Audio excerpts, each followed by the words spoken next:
तो best as होता है बचपन, कि जब वो एक क्लीन स्लेट है तो आप उसको 10 चीज़ें सिखा सकते हो और वो खुद उस चीज़ का रिसर्च फिर करेगा भी या उसका मन भी करेगा। और बच्चा बहुत क्यूरियस होता है, तब उसके मन में जो सवाल आते हैं वो पूछता है, वो एम्बैरेस्ड फील नहीं करता। बड़े होने के बाद ना आप अच्छे क्वेश्चंस पूछने में भी डरते हो।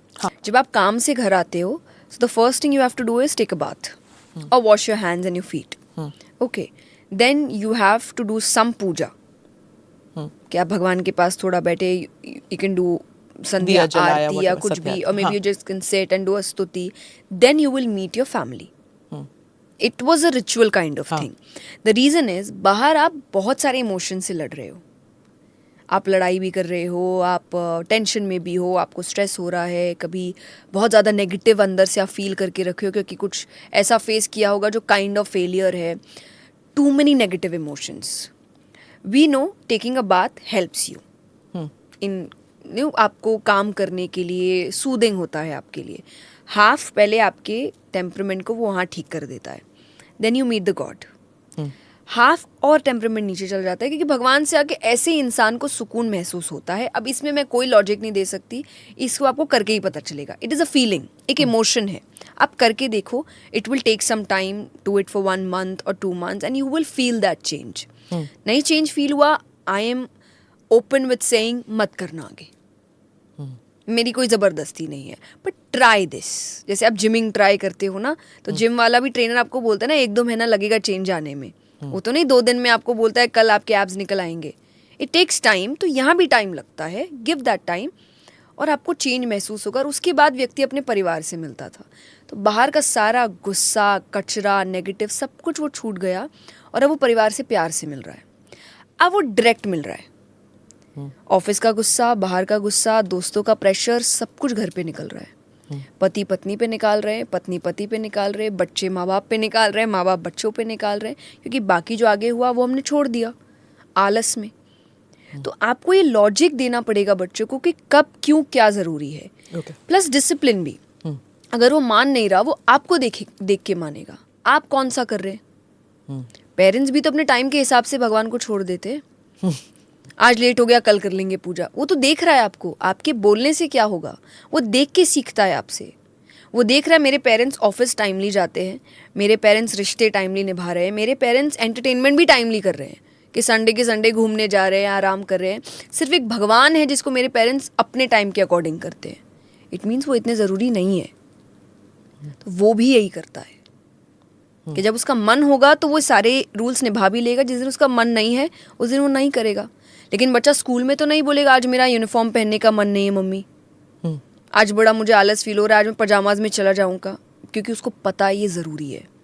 यहाँ आपने उसको फील ही नहीं दी कि ये ज़रूरी है, ये आपने लाइटली रखा है। क्या ज़रूरी है? देखिए, जब आप कोई जगह बैठ रहे हैं तो उसके लिए ज़रूरी है। आज जब आप कोई ग्रंथ पढ़ते हैं तो बिल्कुल ज़रूरी है। लेकिन जब आप, जैसे मैं व्यासपीठ पे जब बैठ रही हूँ, तो एक ज़रूरी है, एक मर्यादा रखना ज़रूरी है, एक पूजा ज़रूरी है, मुझे करनी पड़ती है, एक सात्विक लाइफस्टाइल ज़रूरी है, और वो मेरे काम में भी मुझे हेल्प करती है। लेकिन जब आप कह रहे हो कि आज मैं लेटी हुई और मुझे बहुत टेंशन फील हो रहा है, तो मैं चैंटिंग्स करती हूँ। लेकिन अब उस वक्त मैं नहीं सोचूंगी रात के 2 बजे जब मुझे टेंशन हो रहा है तो ओके 2 बजे I will take a bath. No, I won't. I can do the chantings. मैं भगवान का नाम कभी भी ले सकती हूँ, बट जब आप कुछ ऐसा कर रहे हो जो ज़रूरी है, जिसके कुछ रूल्स है, एंड आप हर जगह तो रूल्स मान रहे हो ना।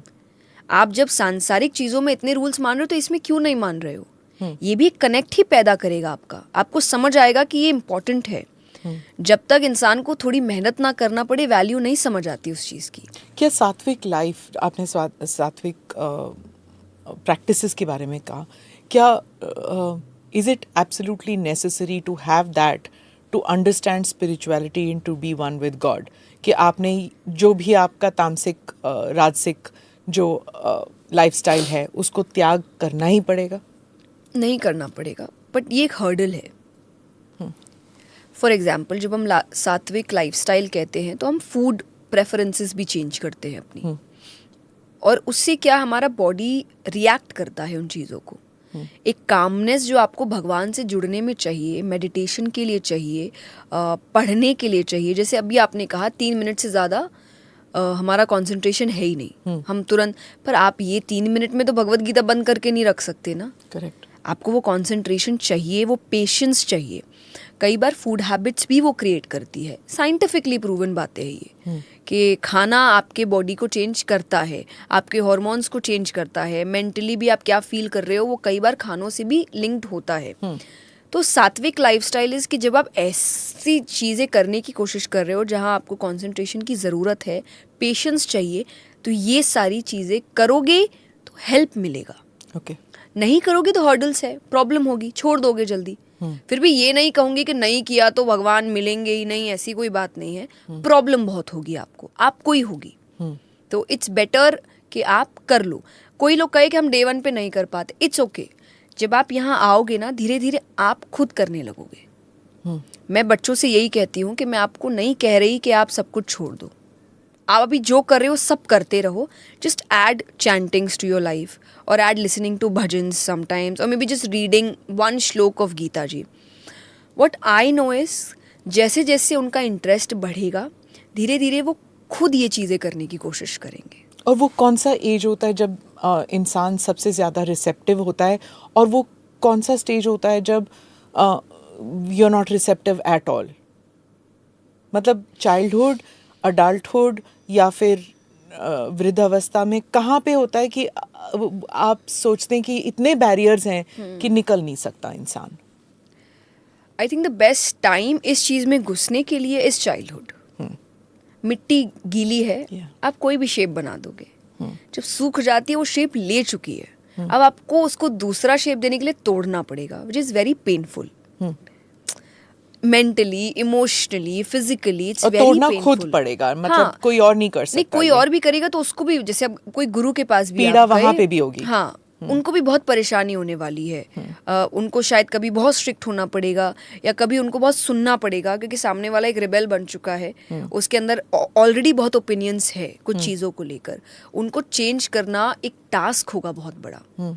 तो बेस्ट एज होता है बचपन, कि जब वो एक क्लीन स्लेट है, तो आप उसको 10 चीज़ें सिखा सकते हो, और वो खुद उस चीज़ का रिसर्च फिर करेगा भी, या उसका मन भी करेगा। और बच्चा बहुत क्यूरियस होता है, तब उसके मन में जो सवाल आते हैं वो पूछता है, वो एम्बैरेस्ड फील नहीं करता। बड़े होने के बाद ना आप अच्छे क्वेश्चंस पूछने में भी डरते हो। हाँ, ये लाइक अरे कौन क्या, कोई ये क्या सोचेगा, वो क्या सोचेगा। कई बार तो पीयर प्रेशर के कारण बच्चा स्पिरिचुअल नहीं हो रहा, क्योंकि दोस्त नहीं है, और दोस्त सोचेंगे कि अरे पंडित जी बन गया ये तो, अरे ये तो बड़ा भक्त बन रहा है। जो वो बनना चाहता है उसके अंदर बड़े क्वेश्चंस है, पर एक बच्चा ऐसा नहीं होता।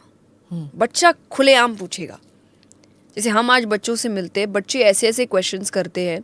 आई रिसेंटली सॉ दिस एक रील दैट डे, कल की मूवी आई थी, तो एक बच्चा अपने पेरेंट्स से पूछ रहा है कि Ashwatthama was against God Krishna अवतार में, बट इस अवतार में ही इज विथ गॉड। तो he is like very good, या आपने एकदम सही लिया मूवी को। But then he is like, but papa, so the one who was against God is with God, सो क्या इसका मतलब है कि जो उस वक्त गॉड के साथ थे, लाइक अर्जुन, लाइक भीम और पांडव, वो अब अगेंस्ट हो जाएंगे? ये भी तो हो सकता है। हाँ। And the father was like, I don't know. मतलब आप उनका लेवल देखिए सोच का, एक छोटे बच्चे का। मतलब वो इतनी सोच रख रहा, अब वो यहाँ नहीं सोच रहा कि मेरे को पापा डांटेंगे या मेरे बारे में, उसके मन में क्वेश्चन आया, उसने पूछ लिया। ये बेस्ट एज है बच्चों को सिखाने की। वो अपने क्वेश्चंस भी आपके सामने रखेंगे, और वो आपको बहुत कुछ सिखाएंगे। आप भी जो बहुत अंधविश्वास में पल रहे होंगे ना, वो आपकी सारी पट्टियाँ खोलेंगे 1 मिनट में। मेक्स यू रीथिंक समटाइम्स जब बच्चे आपसे सवाल पूछते हैं? बिल्कुल, मुझे अच्छा लगता है, और मैं बहुत ओपनली उनको एक चीज़ कहती हूँ कि मुझे नहीं पता इसका आंसर, मैं पता करके बताती हूँ। जो एक और उनके अंदर कॉन्फिडेंस लेके आता है कि it's okay to not know things.